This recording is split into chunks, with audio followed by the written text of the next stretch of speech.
నిజం అందరికీ తెలిసిందని నందిని అయితే అక్కడ ఉన్న కత్తి తీసుకొని వచ్చి వరలక్ష్మి కడుపులో పొడి చేస్తుంది.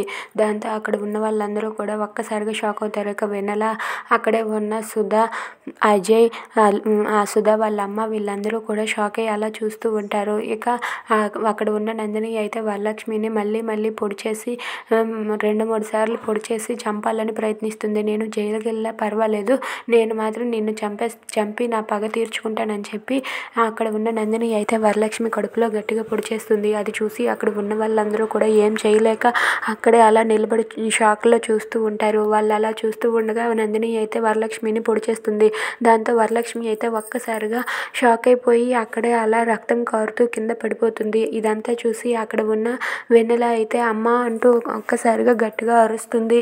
అమ్మ అంటూ గట్టిగా అరుస్తూ వెన్నెల అయితే చాలా గట్టిగా ఏడుస్తూ ఉంటుంది. అమ్మ, నిన్ను నందిని అత్త ఇలా చేసిందని నేను అస్సలు నమ్మలేకపోతున్నానమ్మా. అసలు నందిని అత్త ఇలా ఎందుకు చేసిందమ్మా?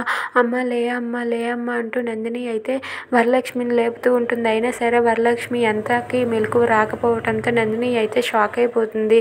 అసలు అమ్మకి ఏమైంది, అమ్మ నిజంగానే చనిపోయిందా అని చెప్పి వెన్నెల అయితే భయపడిపోతూ అమ్మ అంటూ మళ్ళీ మళ్ళీ గట్టిగా అరుస్తూ ఉంటుంది. ఇక వరలక్ష్మి మాత్రం అక్కడే అలా స్పృహ కోల్పోయి పడిపోయి ఉంటుంది. ఇదంతా చూసి వెన్నెల అయితే చాలా బాధపడుతూ ఏడుస్తూ ఉంటుంది.